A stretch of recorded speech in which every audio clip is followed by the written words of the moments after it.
beaucoup, monsieur Elachfay. Vraiment désolé pour ma prononciation. Je vous prononce pas très bien.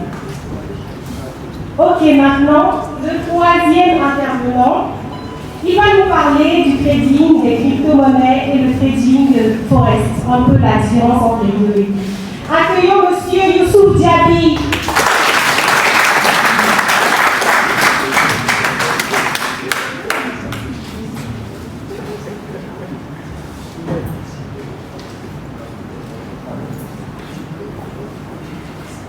Allô? Salut à tous. Je sens que dans 2, 3, 4, 5 ans, le Sénégal va prendre le relais en fait, en termes de finances. Alors, ravi de vous retrouver ici.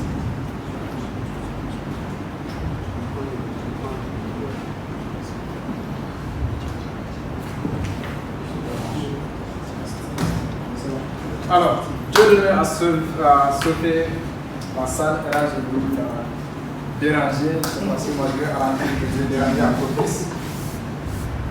Je suis ravi de voir les jeunes traders, les mamans traders, les grands frères traders.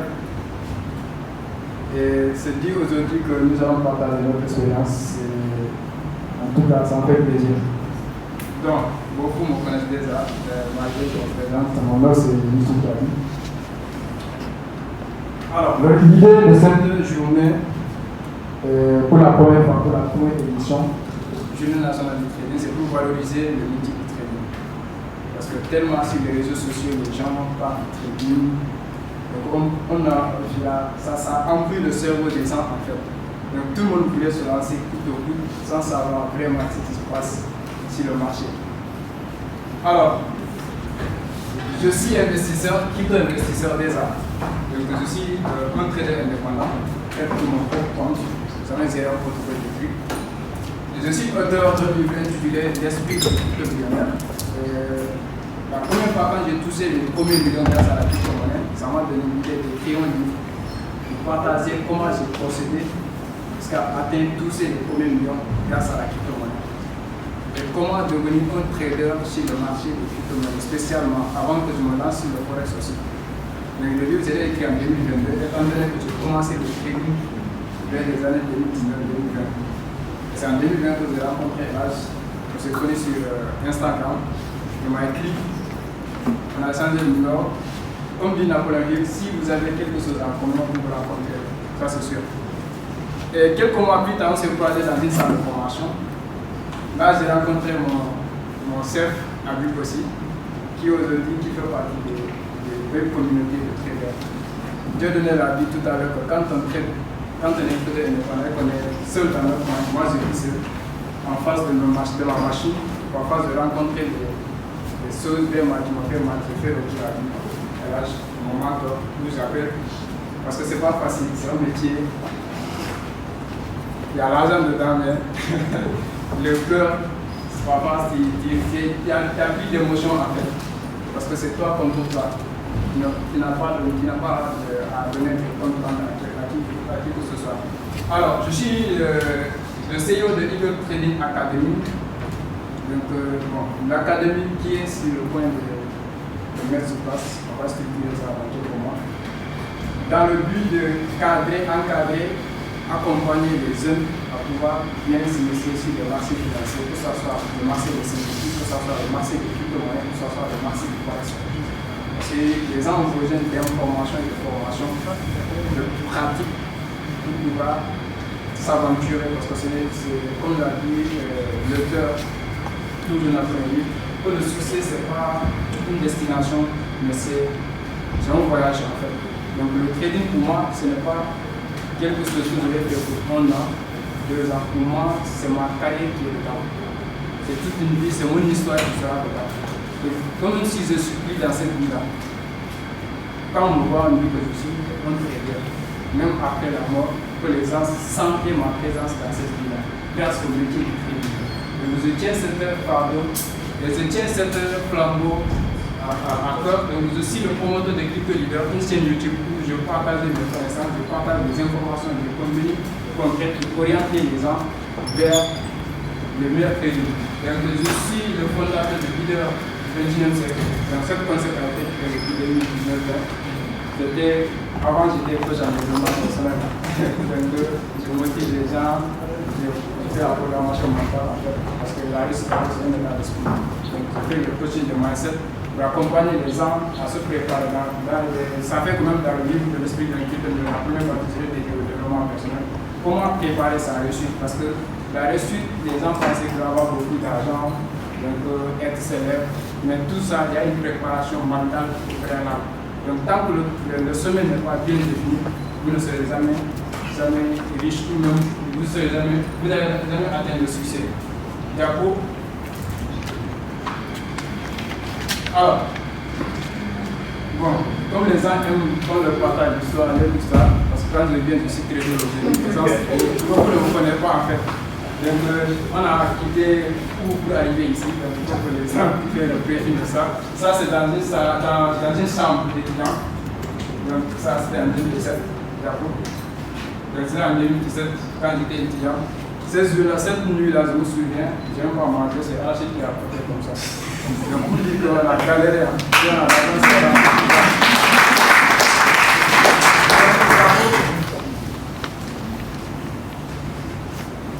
alors, ici, c'est avant même de connaître que le trading existe.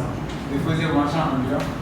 Parce que depuis que j'ai lu le livre de Napoléon Hill, Réfléchir et devenir riche, j'ai plus d'excuses en fait. J'ai compris qu'il faut que moi je me lève pour changer les choses. J'ai fait marchand ambulant, je vendais des colis. Ici, c'était en ville. Quand je dis aller en ville pour vendre le sac, le contenu du sac, le livre, quand je vais pour aujourd'hui, le site, c'était en 2018. Diapo. Alors, j'ai lancé mon premier business de poulailler. C'était en début 2019, ça a marché, mais comme il n'y a pas de connaissance dans le domaine, je vois les gens, poulailler ça marche. J'étais après ça dans la maison de mon oncle. Donc j'ai lancé aussi. Le premier ça a marché au fil du temps, mais ça ne marche pas, il n'y a pas de connaissance. Donc, prochain diapo, la conférence qui a tout changé comme aujourd'hui. Et j'ai aussi promis que cette conférence change des vies. Tout ça a été créé pour aujourd'hui, qui va impacter quelqu'un à la sortie. Parce que cette conférence a changé ma vie en 2019. Grâce à cette conférence, j'ai découvert la crypto-monnaie. Sosendiaï, elle était en voyage, elle était la personne, c'est la première personne que j'ai connue en partenariat d'affaires, de marketing, de tout ce qui est business en fait, en ligne. Cette conférence a été animée par, bon, lui n'est pas sorti ici la photo, c'est un Togolais résident en France. Il a quitté la France pour venir animer une conférence sur le trading et la crypto-monnaie. Si vous regardez, bon, les gens sont passés, il y avait un CV qui était écrit derrière pour ceux qui sont dans la crypto-monnaie. Alors, cette année, c'était en 2019, donc j'ai découvert la crypto-monnaie, j'ai aussi lancé. J'ai fait des recherches sur YouTube. Je suis tombé sur un gars qui est en Côte d'Ivoire, qui m'a initié en premier la formation en crypto-monnaie. Donc, là, j'ai fait mes premiers placements. En ce moment, j'étais trader, j'ai commencé à trader en 2020. Et là, on est dans le processus jusqu'à présent, on continue d'apprendre. Jusqu'à aujourd'hui, j'ai déjà fait une formation la semaine passée que je suis en train de suivre encore. Pour dire que ce n'est pas que moi je forme les gens que je n'ai pas le droit de me former encore. Mais ceux qui sont dans leur première formation, c'est le début du commencement. Diapo. Alors, qu'est-ce que la crypto-monnaie en concret maintenant? Qui a une fois entendu parler de la crypto-monnaie? Tout le monde. Ah, bien, c'est la partie là. Crypto-monnaie. Vous ne voulez pas gagner beaucoup d'argent sur le bull market prochain. Crypto-monnaie. Qui a une portefeuille ici? Qui a un portefeuille ici? C'est ça, c'est. Donc, il faut regarder les visages ici. Parce que 2025, vous pouvez rencontrer quelqu'un qui vous dire ah, je vous ai vu dans la conférence. Ah, c'est pas moi. Parce qu'il est dans son capital, il est dans sa voiture en fait. Alors, une crypto-monnaie, c'est une monnaie électronique. Et aujourd'hui, on est dans l'ère électronique. Wave, c'est électronique. Orange Money, c'est électronique. MTN, c'est électronique. Sauf que l'argent là-bas, c'est stable, ça ne bouge pas. et c'est centralisé. Alors que la crypto-monnaie, c'est une monnaie qui est décentralisée. C'est une monnaie qui n'est pas contrôlée par une entité. Ce n'est pas la banque qui contrôle, ce n'est pas l'État qui contrôle. C'est purement décentralisé et c'est basé sur ce qu'on appelle la blockchain. On va voir la blockchain plus tard. Ce n'est pas une blockchain. Alors, si vous avez l'habitude d'utiliser la crypto-monnaie pour faire des transactions, vous allez voir que les frais sont très minimes par rapport au système classique. Aujourd'hui, si tu veux envoyer 100 millions aux États-Unis ou quelque part, les frais à la banque, c'est vous-même qui allez calculer ça après. Mais en crypto-monnaie, les frais vont tourner autour de $1.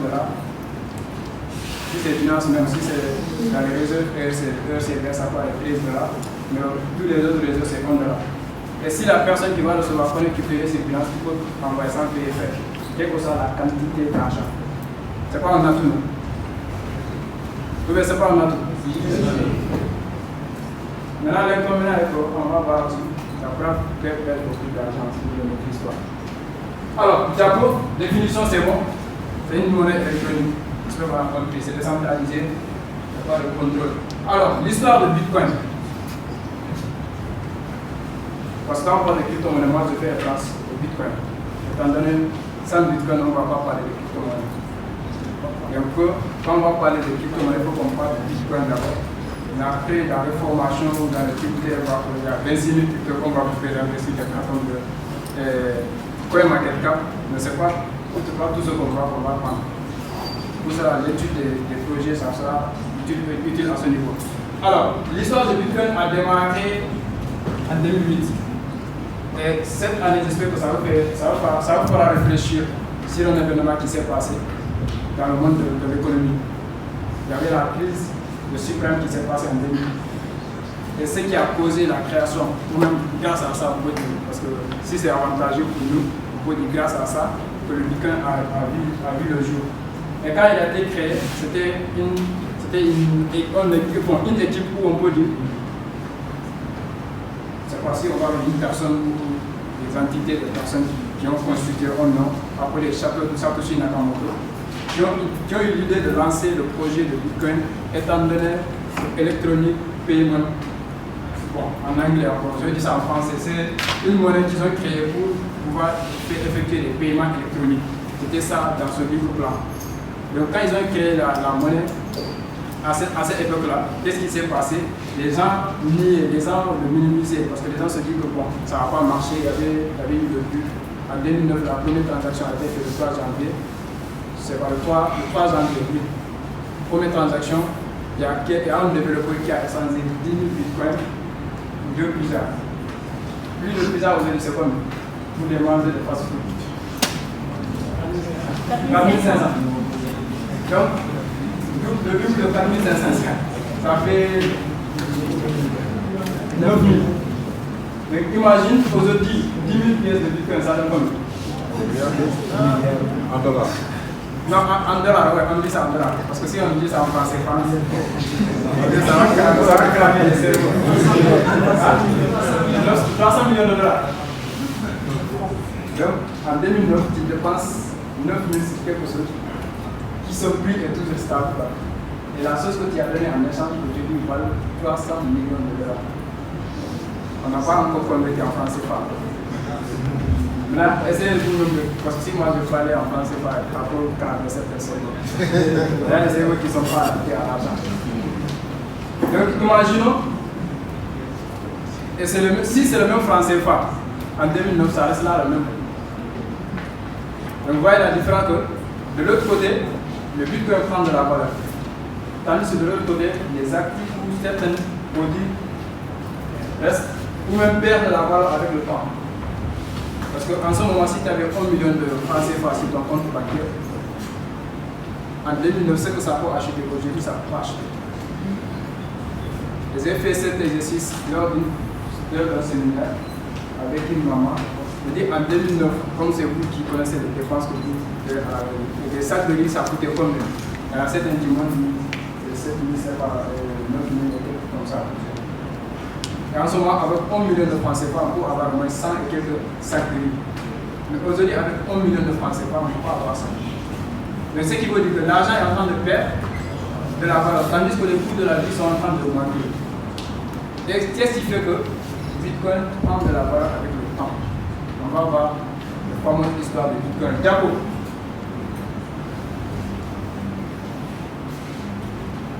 L'histoire mouvementée de Bitcoin. Vous allez voir ici qu'on est en 2012. Si on est en 2012, la valeur de Bitcoin est à 2 $. 2 $, ce qui veut dire qu'avec 4 $, vous avez 2 pièces de Bitcoin. 4 $, ça fait combien? En 2012, qui n'a pas 4 $ dans sa poche? Je ne parle pas de compte bancaire, sa poche. Parce qu'il y a compte bancaire, il y a poche. Tout le monde n'est pas bancarisé, mais tout le monde est possédé. Qui n'a pas 4 $ dans sa poche? Quand il n'avait pas 4 $. 4 $ c'est combien? 2500. Quand il avait, en 2012, il n'avait pas 2500 dans la vie. En 2012, on a tous 2500 quand même. Même si nous-mêmes on ne travaille pas, mais dès qu'on aurait nous donné 2500. Bitcoin valait quoi? 2 $. Mais comme vous voyez les pics et les creux, comme escalier. Et ça, c'est le mouvement du Bitcoin, c'est le cycle du Bitcoin dans le temps, depuis 2012. Étant donné que les premiers échanges ont été faits en 2009, mais l'introduction en bourse qu'on a donné des graphistes en 2011. Et ça a closé ici, ça fait partie de 2011. Et là, ça c'est le premier halving en 2012. Alors, je vais revenir sur le halving parce qu'il y a beaucoup qui partent d'halving en ce moment-là.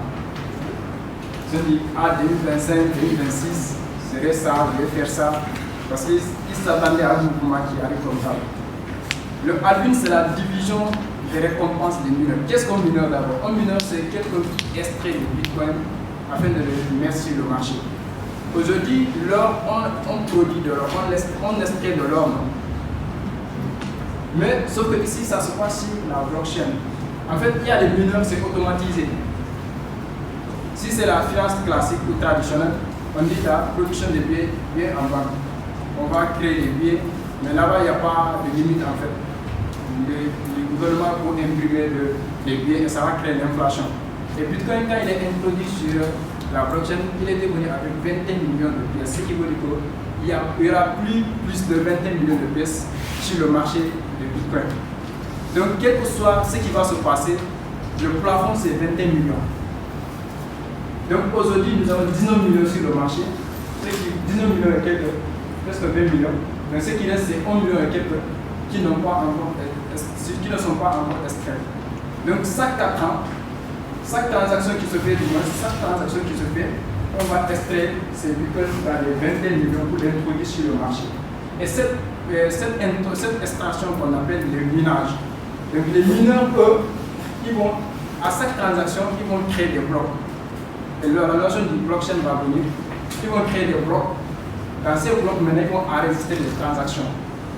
Donc, ils vont enregistrer 20 transactions dans une seule bloc et rattacher au bloc précédent. Et ainsi de suite. Maintenant, eux, puisque ce n'est pas des jeux humains, c'est des machines qui font des calculs mathématiques. Il y a des gens qui disent, il y a pi network, on va miner. C'est possible de miner, mais le minage, je ne sais pas, ça ne se fait pas avec le téléphone. C'est des machines à haute débit, c'est des machines qui consomment beaucoup d'énergie. Et puis, il y a beaucoup de pays qui n'aiment pas installer ces machines chez eux. Actuellement, les pays qui utilisent plus, c'est la Chine. La Chine, peut-être l'Australie et comme l'Amérique, qui font l'extraction de Bitcoin.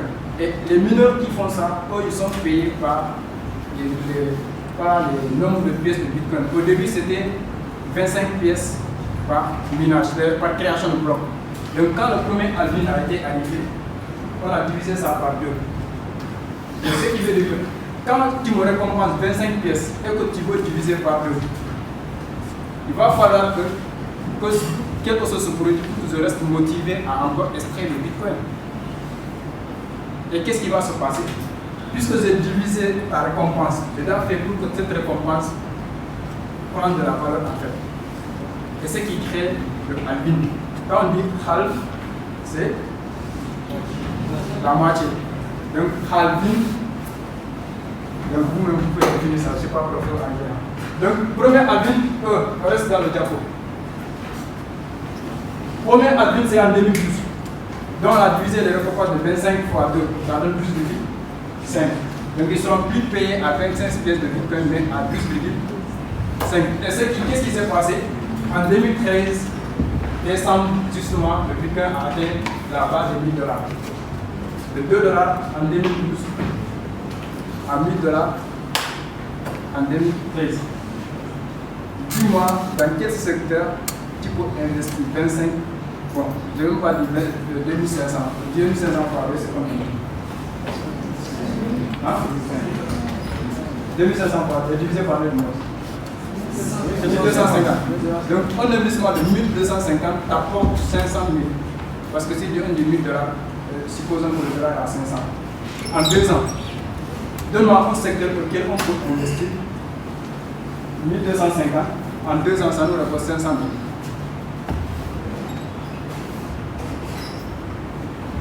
Quel qu'on peut me donner au secteur? Oui. La crypto. Ah, donc, c'est dans la crypto. Et qu'est-ce qui s'est passé? 2014, parce que tout ce qui monte. 200. Donc, le marché a retracé. C'est le cycle.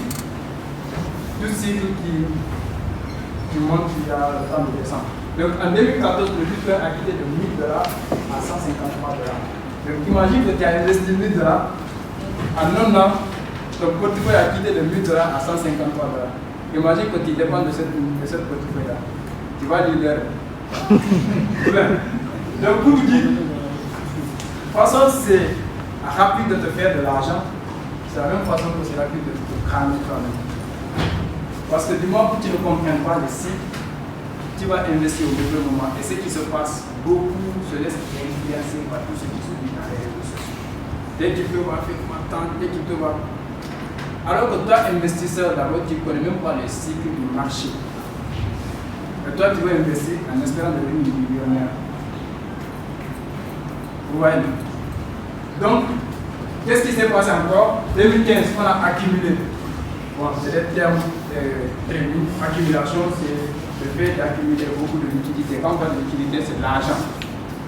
C'est comme, je prends l'exemple des agriculteurs. Au mois de juin, on accumule quoi? On accumule des grains pour les investir. Décembre, les récoltes. Après décembre, qu'est-ce qui se passe? Les gens vont distribuer pour vendre tes profits. C'est la même chose. Ici, 2015, toute l'année, c'est l'accumulation. Les gens achètent des bitcoins, les gens achètent. Et qu'est-ce qui s'est passé? Le halving qui suit, en 2016. Halving 2016, on va diviser encore de 12,5%, 5 pièces de bitcoin au mineur. 12,5 divisé par 2, ça donne 6,25. Donc, on le paye maintenant à 6,25 pièces de bitcoin au lieu de 12,50. Donc, il va falloir que le marché, avec toute la liquidité qui a été accumulée, donc le bitcoin a quitté de 153 $, autour de 20 000 $. Donc, un investissement de 153 pourrait te donner 20 000 $ en 2017, novembre 2017 précisément. Le halving, l'année qui suit, halving de marché en bull market. Quand on dit bull market, c'est la phase explosive du marché. Quand on parle de bear market, là où le marché a baissé la tête. Donc, qu'est-ce qui s'est passé en 2018 encore? Le marché a corrigé. Tous ceux qui ont fait profit essaient de vendre pour récupérer une partie de leurs bénéfices. Et ça fait que, puisque le marché chez l'offre et de la demande, quand il y a plus d'offres, le marché chute. Et ce qui s'est passé en 2019, le même scénario, accumulation. 2020, le troisième halving. On a divisé les 6,75 fois, divisé par 2.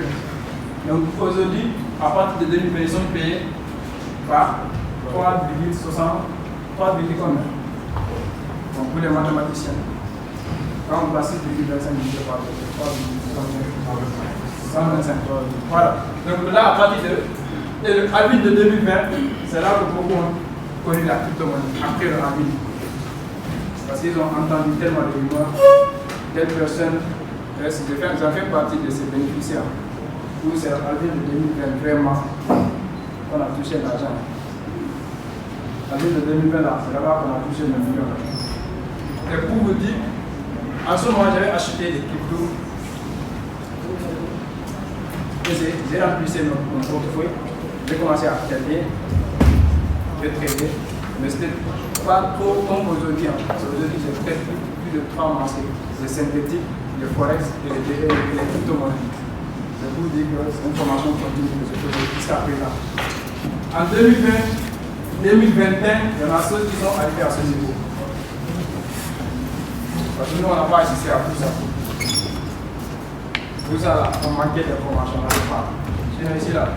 Il suffit que je vends la chaîne de ma mère, j'ai investi dans la crypto-monnaie. Ça vaut la peine. Oui.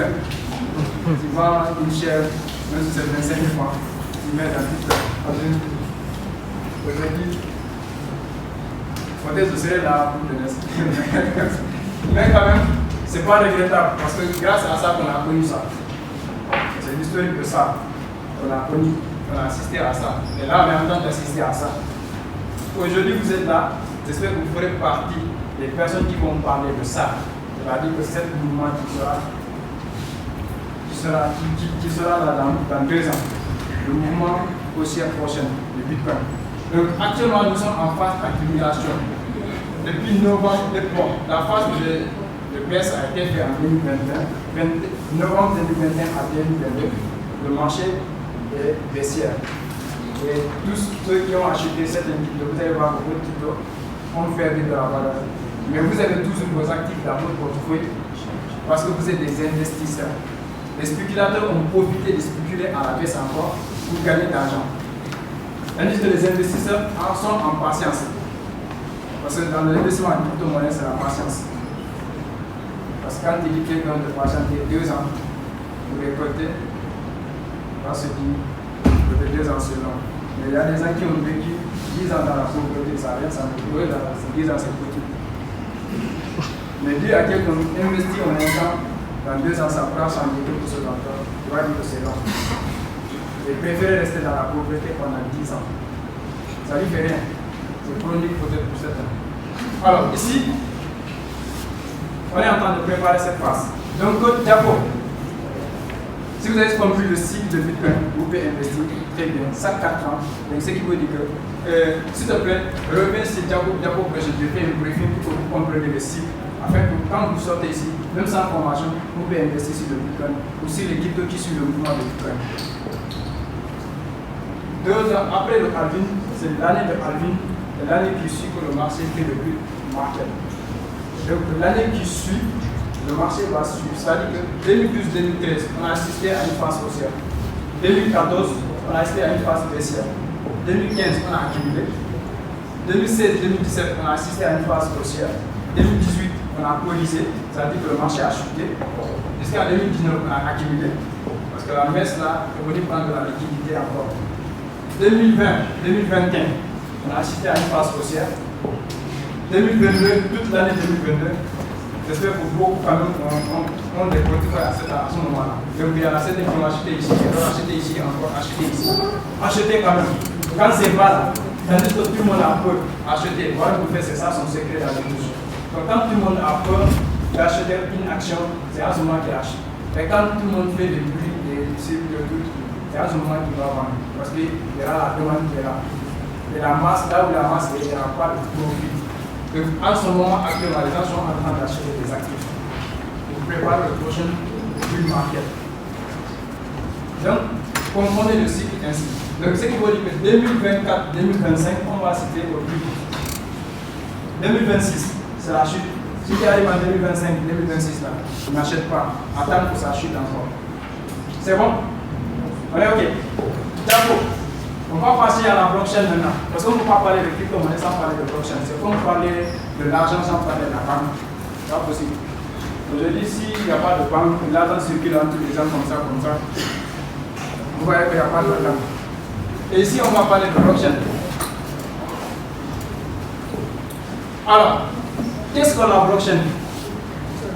Moi, je vais vous poser la question pour les étudiants. Quelques éléments. Oui, c'est pas la blockchain. C'est une chaîne de blocs. Combien de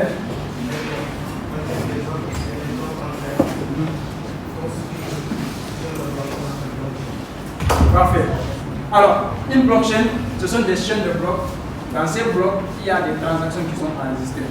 C'est comme les registres quand ils partent à la banque. Donc, on enregistre toutes les transactions, toutes les données dans ces blocs-là.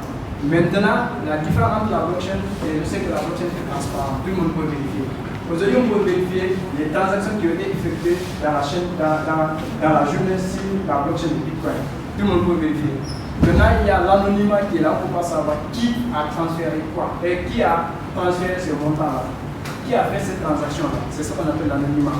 Mais quand même, on peut savoir combien a été transféré. Ce sont les données qui, fondamentalement, peuvent aider les traders ou les investisseurs à savoir les circuits qui se passent dans la blockchain de Bitcoin. Parce que Bitcoin influence beaucoup de crypto-monnaies sur le marché des crypto-monnaies. Donc, la blockchain, c'est une chaîne de blocs. On enregistre toutes les transactions et on les attache chaîne après chaîne. Depuis la création de Bitcoin, depuis la première transaction jusqu'à aujourd'hui, toutes les chaînes sont enregistrées, toutes les chaînes sont, comment dire encore, sont enchaînées par bloc. Donc, ce qui veut dire que toutes les transactions sont enregistrées dans les blocs et dans les blocs on les rattache au bloc précédent, ainsi de suite, ce qu'on appelle les blockchains. Maintenant, ici, les transactions se font entre les personnes. Je veux transférer des dollars à RH, je n'ai pas besoin d'intermédiaire. Je transfère directement dans son portefeuille. Il va recevoir ça, passer par la blockchain, les mineurs vont enregistrer dans la bloc. Et là, c'est passé, c'est confirmé, le consensus est là, on ne peut pas revenir pour rectifier ça. Dès que le consensus est fait, la transaction est signée, c'est fini. On ne peut pas revenir dire ah, je veux la besoin. Et là, je peux me renvoyer. Mais on ne peut pas passer pour la blockchain pour dire ah, on n'échange pas cette adresse, c'est ça. Du moment où vous trompez sur une adresse de transaction, et que la personne était mal reconnaître. Parce que la personne ne peut pas savoir qui m'a envoyé. Pour dire que je sais c'est la personne qui lui renvoie son adresse. Si la personne vous fait une erreur d'envoyer de l'argent à une adresse que vous ne connaissez pas, vous avez perdu votre argent. Donc ça demande de la prudence aussi. Il faut être prudent à ce moment. Donc la blockchain c'est une chaîne de blocs qui enregistre les données de toutes les transactions. Donc, hormis le Bitcoin, la blockchain a un autre avantage plus large parce que la technologie derrière est plus puissante que ce qu'on est en train d'expliquer. Parce que vous allez voir dans le temps, tout va se passer dans la blockchain. Que ce soit les codes, que ce soit les trucs. En tout cas, tout va se passer par la blockchain parce qu'il y aura la transparence, il n'y a pas à falsifier. On ne peut pas falsifier les données là-bas. Donc, dès qu'on le donné est enregistré, et voilà, on est tombé d'accord, le consensus est là, c'est enregistré, c'est fini, on ne peut pas revenir modifier ça, non. Même dans les mois où on va prendre des cartes, que ce soit des permis de conduire, que ce soit des passeports, donc du moment où c'est enregistré en temps, on ne peut pas revenir changer. Et là, on voit tout ça avec la pollution là, pour que les documents arrivent à 2 fois ou 3 fois. Nous on le voit ici, mais avec la blockchain, ça peut éviter tout ça. Diabo. Alors, on va donner maintenant la différence entre la blockchain et la finance traditionnelle. Parce qu'il faut faire la part des choses pour comprendre l'importance de la blockchain dans ce 21e siècle. Parce que les gens se soucient sur l'argent, sur la crypto-monnaie. Mais la technologie qui est derrière, moi c'est ce qui est le plus important pour moi. Du moment que tu comprends la technologie derrière les crypto-monnaies, notamment le Bitcoin, vous allez comprendre la puissance de ce secteur-là. Alors, la finance de la banque, vous savez bien que les transactions sont contrôlées au niveau de la banque. Et les transactions sont limitées. Aujourd'hui, vous ne pouvez pas faire des transactions au-delà de certaines normes, certaines quantités d'argent à la banque. Mais avec la blockchain, vous avez la capacité de transférer n'importe quel montant. Ça, c'est l'élément que le premier que nous devons comprendre. Deuxième élément, la blockchain est décentralisée, purement décentralisée. Ça compte de nous pour accéder à la blockchain. Alors que la finance traditionnelle, tout le monde n'est pas bancarisé. Qui n'a pas un compte bancaire ici? Tout le monde a un compte bancaire ici. Moi, je n'ai pas de compte bancaire. Moi, je n'ai pas. Toi, tu n'en as pas. Donc nous deux seulement, on n'a pas de compte bancaire. Toi aussi, tu n'en as pas. Donc tout le monde a un compte bancaire ici. J'ai le malade qui a donné la clé de mon compte.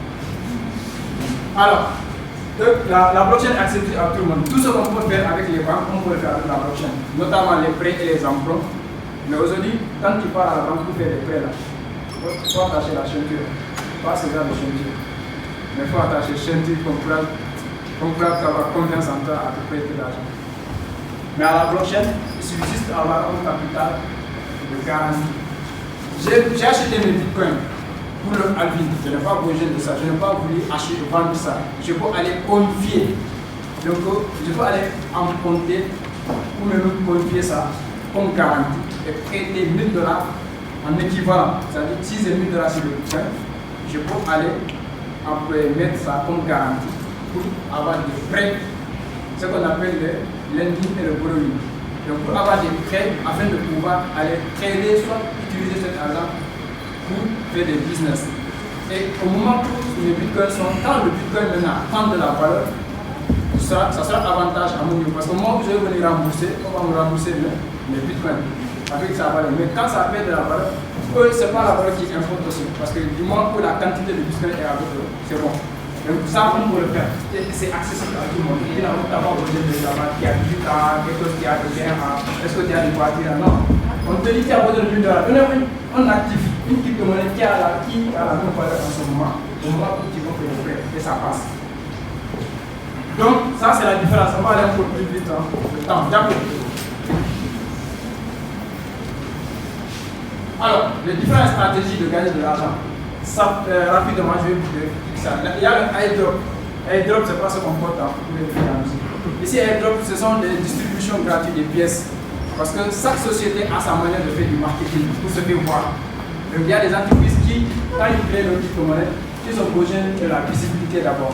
Donc, ils vont faire quoi? Ils vont distribuer des pièces gratuites pour se faire voir sur le marché. C'est ce qu'on appelle le airdrop. Il y a des gens qui assistent à ça, recevoir des pièces gratuites et les garder. Quand la crypto-monnaie va entrer en bourse, vous avez la capacité de le convertir et prendre votre marge bénéficiaire. On a le ICO. Le ICO, c'est la façon traditionnelle, la façon moderne donc de faire des financements participatifs. Aujourd'hui, je veux créer une société. Alors, je dis aux gars, madame, s'il vous plaît, moi j'ai un projet, je peux investir en un projet, Madame a dit, ok, il est partant. Je vais aller voir quelqu'un d'autre. Ça, c'est visible. Je ne peux pas atteindre beaucoup de personnes. Mais avec le ICO, dans la blockchain, quelqu'un peut rester aux États-Unis, lancer son projet. Moi, je peux rester ici, investir. Là, ce qu'on appelle le financement participatif. Avant que le projet soit entré en bourse, on vend en privé aux gens le projet. Donc, vous avez la capacité d'acheter et pour acheter que le projet entre en bourse. Vous serez en bénéficiaire puisque les gens qui vont entrer le projet et qui vont acheter le projet quand ça va entrer en bourse. C'est comme je dis par exemple, je veux construire hôtel 5 étoiles. Donc avant de poser le premier trésorerie, les gens qui vont investir en privé. Donc vous avez là des briques par exemple à 2500. Quand ça va entrer maintenant en public, ceux qui vont investir les briques sera à 5000. Vous avez la différence. Le coût de le brique sera à 10 000. Donc ceux qui ont acheté quand c'était privé à 2500, ils doivent avoir plus de bénéfices quand les rentrées vont commencer que ceux qui vont acheter les briques à 10 000. Donc ça, c'est des termes à que beaucoup d'entreprises utilisent aujourd'hui au XXe siècle. Et qu'on l'a utilisé pour son projet qui est au niveau de Moj, d'où la création de Acorn, c'est-à-dire la crypto-monnaie Acorn. Il a créé ça pour la participation des gens qui font le holding. Il y a beaucoup de holders ici qui ont acheté des crypto-monnaies pour le groupe prochain. Il y a des gens qui ont acheté pour le long terme. C'est comme acheter des terrains à gaz en ce moment. Dans les années à venir, ça sera occupé par la population. Et le terrain qui valait 1 million, 2 millions, qui pourrait le revendre. Et comme le cycle de Bitcoin vient de voir, les holders qui ont acheté des Bitcoin à 2 $ pour le revendre à 1 000 $. Ils n'ont pas spéculé. On a le staking. Le staking, c'est comme les comptes bloqués que nous faisons en banque, avec des taux en retour, compte épargne du moins, avec des taux en retour. J'ai acheté mes bitcoins pour le courant prochain. Je n'ai pas besoin de ça aujourd'hui. Je le conviens à sa blockchain pour la scalabilité. Quand on parle de scalabilité, c'est la capacité de servir tous les membres du réseau en même temps. Donc là, je conviens, il me fait des retours sur l'investissement en pièces. Maintenant, l'inconvénient et l'avantage, c'est que quand tu peux prendre de la valeur, je gagne mes récompenses des pièces avec la valeur. Mais quand ça perd de la valeur, j'ai mes pièces, mais la valeur a perdu. Alors, le trading, c'est la spéculation. Le fait de faire la variation, comme je l'ai expliqué tout à l'heure, la variation du prix. Quand j'ai analysé que ça, le prix va monter 3 centimes, après mes analyses, je constate que le prix va monter, j'achète. Et quand j'analyse le prix, j'ai vu que je vois, parce que moi, quand sentir, c'est sur ses émotions. Mais quand tu vois, parce que voir quelque chose, et sentir quelque chose, ça veut dire. Mais quand tu vois que la probabilité que le prix va baisser, tu le vends et tu rachètes en bas. Donc, ça, ce sont les stratégies. Il y a le farming, le lending, qu'on ne va pas entrer dans ces détails avec le temps. D'accord? Alors, l'avantage et l'inconvénient des crypto-monnaies. Voilà, l'avantage et les inconvénients des crypto-monnaies. Ici, les avantages, c'est la décentralisation. Tout le monde peut y accéder. Quel que soit l'ordre qui a accès à l'Internet, il peut introduire. La sécurité. Parce qu'il est plus sécurité. Parce que quand on a créé le Bitcoin, c'est parce que la banque, en 2008, Lehman Brothers a fait faillite. Donc il n'y a plus de sécurité. Et anonymat. Les transactions, on ne peut pas savoir qui est délégué. Donc qui a la capacité de faire des transactions, ceux qui ne vont pas, qu'on reçoit des informations publiques. Les frais revues. Là où tu peux payer 5 000 francs pour un envoi de 500 000, ici tu peux payer même pas 500 francs. 200 francs, 800 francs. Donc, accessibilité, c'est accessible à tout le monde. Donc, la blockchain, ce n'est pas que tu n'as pas 10 000 francs, que tu n'as pas 100 000 dans la blockchain, tu ne peux pas créer. Avec 10 000 francs, 5 000 francs, 2 500, tu peux accéder à la crypto-monnaie. Potentiel de croissance, c'est-à-dire qu'il y a un potentiel de prendre de la valeur comme d'autres actifs. Et innovation technologique, la technologie qui est derrière, donc grâce à la blockchain, il y a beaucoup de technologies qui sont en train d'innover. Les inconvénients maintenant, c'est la volatilité du prix. Quand on ne maîtrise pas le marché, on peut perdre beaucoup d'argent. Parce que le prix peut être très volatile. Comme de réglementation, parce qu'il y a beaucoup de pays qui se plaignent sur la réglementation. Les crypto-monnaies ne sont pas réglementées, ce n'est pas un marché qui est réglementé. Et préoccupations liées à la sécurité aussi. Il y a les hackers aussi, comme on peut prendre en compte. Il y a beaucoup qui ont été victimes de ça, qui ont perdu le portefeuille parce que les hackers l'ont touché.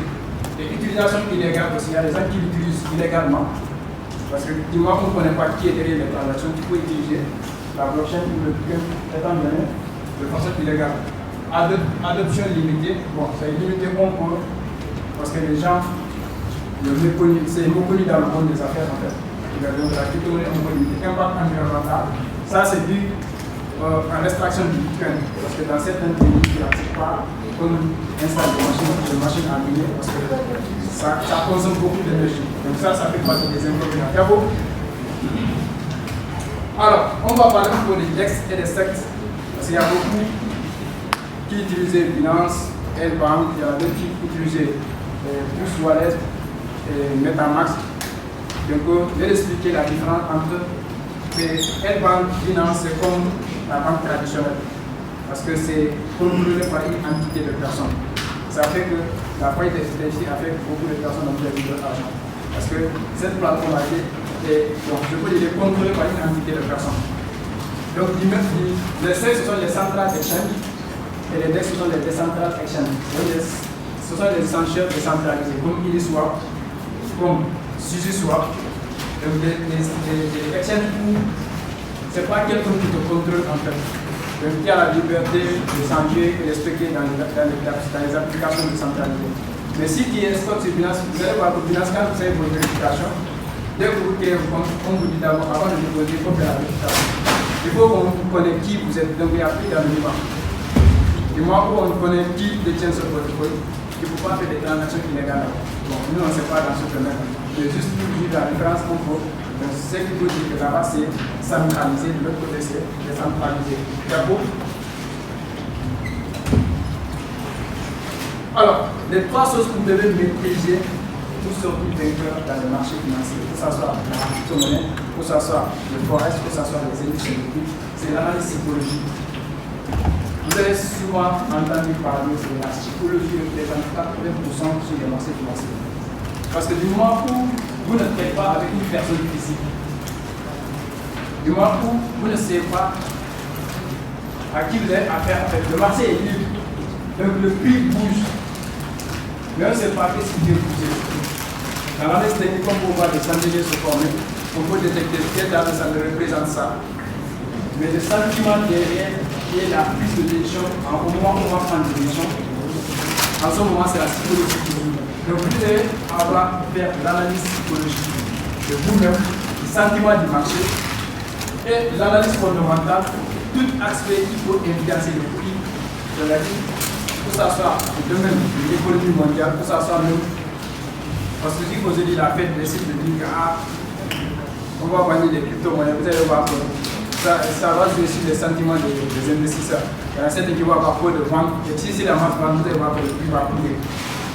Et si le CDA va adopter des crypto-monnaies, vous allez voir que ça va susciter le sentiment d'achat, la demande. Et les gens vont précipiter à acheter les crypto-monnaies. Vous allez voir que le marché sera vert. Et tout ça, ce sont des aspects.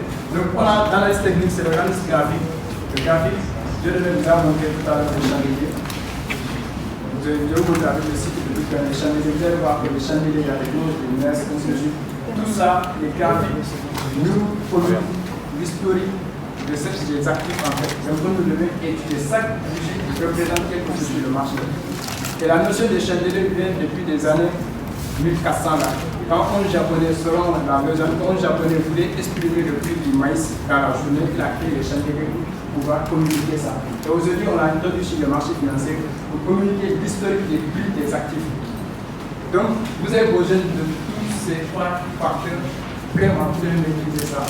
Pour que vous soyez investisseur, pour que vous soyez spéculateur, pour que vous soyez holder, vous avez besoin de ces trois aspects pour réussir dans le monde des finances décentralisées, notamment le trading, l'investissement en crypto-monnaie. D'accord? Alors, je vais m'arrêter là. C'était le premier passage que je devais faire. Donc, on va parler du forex après. Donc, dans ce cas, j'espère que vous avez appris quelque chose avec moi. J'espère que j'étais quand même à la hauteur de vous servir. Donc, on se dit à tout à l'heure encore pour parler du forex. Je vais donner le premier mot de passage. Je ne veux pas que vous passiez votre temps à regarder nos vidéos et apprendre de nous sans jamais passer à l'action.